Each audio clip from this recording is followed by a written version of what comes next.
It's great to have you here. My name is Daryl Campbell, and I serve as Seattle Goodwill's president and CEO. I do want to welcome all of you to tonight's Goodwill Perspective event.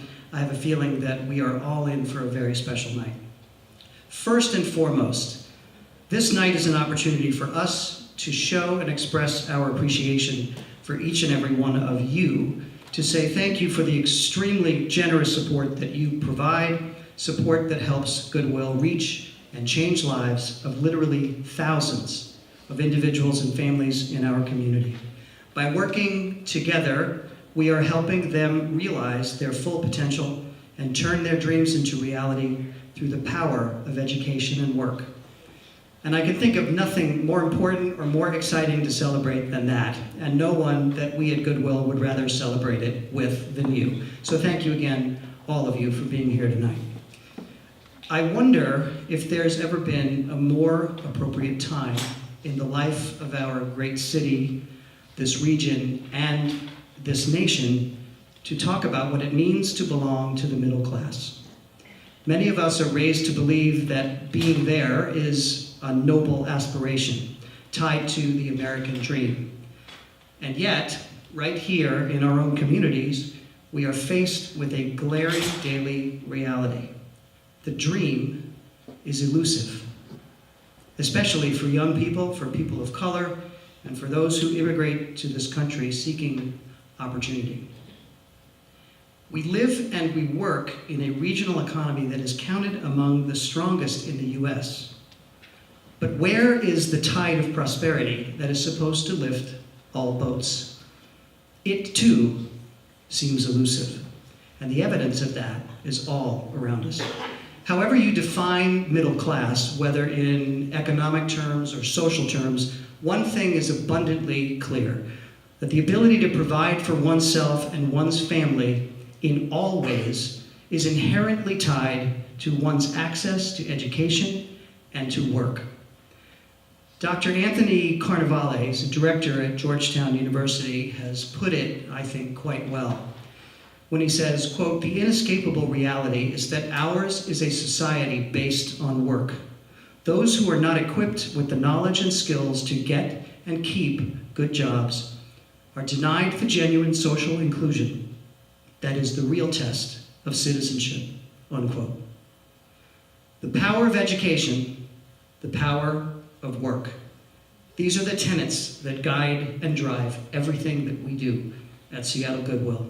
They are the basis of our mission and the very reason that we exist. Others may argue over who's to blame for our community's problems and then vilify those with whom they don't agree. Well, suffice to say, at Goodwill, we don't think that's a very effective way to solve problems. We believe in taking action, in doing, and that's why we're here, and I think we know that's why you're here too. This has been true for Goodwill in this community for over 95 years. Seattle Goodwill has always been about changing lives through the power of work, by helping to empower people's highest potential. And that work is about creating success, and also about demonstrating daily the fundamental values of dignity and respect. This evening, we are truly thrilled to bring together 5 of this region's strongest leaders and critical thinkers, so we can engage in this important dialogue to help us think, to get us closer to meaningful solutions, and to all work better together for real and lasting change. So, ladies and gentlemen, on behalf of Seattle Goodwill's Board of Directors, our senior leadership, staff, and especially our beloved students, I thank you all so much for your commitment to us and to our students, for your generosity, for your partnership. It can never be overstated how very much we need you and how very much we appreciate you. Thank you very much.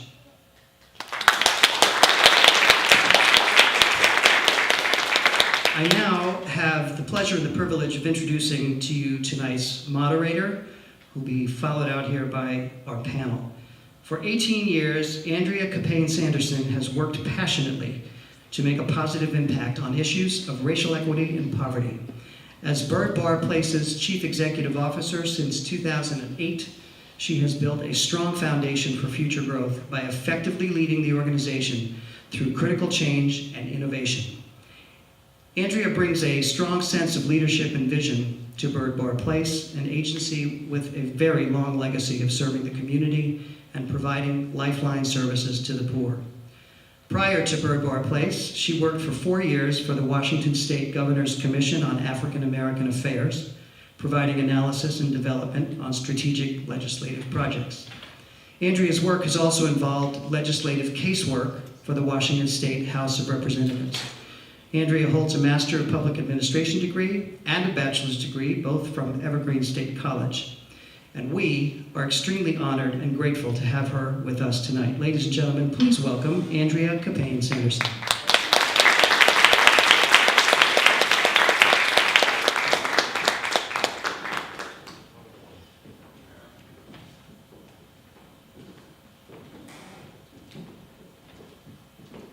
He said such nice things about me. I thought, who is that person he's talking about?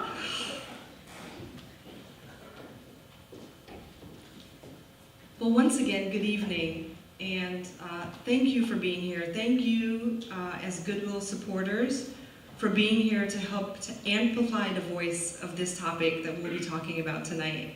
I'm truly honored to be moderating this panel. As we begin, please bear with me because we have 4 very special panelists who are very well credentialed, and I'd be remiss if I didn't share with you some of their backgrounds. To my immediate left is Dr. Akhtar Badshah. He is the Chief Catalyst at Catalytic Innovators Group. He advises individuals and organizations to catalyze their social and philanthropic investments. He also teaches at the Evans School for Public Policy and Governance and the Business School at UW Bothell. He's the founder and curator of Accelerating Social Transformation, a mid-career professional development certificate course on social impact. Akhtar led Microsoft's philanthropic efforts for 10 years, launching both Unlimited Potential and YouthSpark. He's a published author, acclaimed international speaker, and a doctoral graduate of the Massachusetts Institute of Technology, where he also taught architecture and urban development. To his left is Barbara B.G. Neighbors-Glass. She is Goodwill's very own Vice President of Job Training and Education. She has spent her professional life uplifting vulnerable communities. Prior to coming to Seattle Goodwill 16 years ago, she worked with farm workers in California and helped people gain access to public housing in San Francisco, Seattle, and across the nation.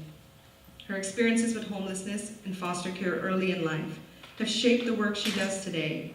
BG believes that job training and education are fundamental to economic self-sufficiency, which is part and parcel to marginalized communities finding their voice and advocating for themselves. BG has served on multiple committees and boards, including Capitol Hill Housing and Center for Children and Youth Justice. Her education includes a JD and BA from UC Berkeley and an AA from City College in San Francisco. She's also a wonderfully proud mother and grandmother. Senator Guy Palumbo is a proud husband and father of 3 young children. He lives in Maltby in South Snohomish County and owns and operates Roscoe's Ranch, an award-winning dog boarding business. Prior to becoming a small business owner, Guy was a senior manager at Amazon. He was elected to the state senate in the 1st legislative district in November of 2016. Guy serves as the vice chair on the Senate Higher Education and Workforce Development Committee, the Senate Local Government Committee, and the Senate Energy, Environment, and Technology Committee. He also serves on the Powerful Ways and Means Committee. That's the money committee, y'all. Our final panelist is Jackie Underberg. She is director of the Worldwide Engineering and Research and Development Center at Amazon. She has worked for Amazon for over 7 years in various fulfillment positions. Her career began as a project design engineer at ExxonMobil. While working in Germany in a refinery as a technical engineer, Jackie realized her love of operations and enrolled in the Leaders for Global Operations at MIT. After school, Jackie progressed in various roles at H-E-B Grocery in the brand manufacturing division. She joined Amazon as the site leader for Amazon Fresh, then the GM for Canada operations. She now leads the WW engineering team as well as Amazon's Research and Development Center. Jackie has a BS in Chemical Engineering from Northwestern University, as well as an MS in Chemical Engineering and an MBA from MIT. Please join me in giving our distinguished panelists a round of applause.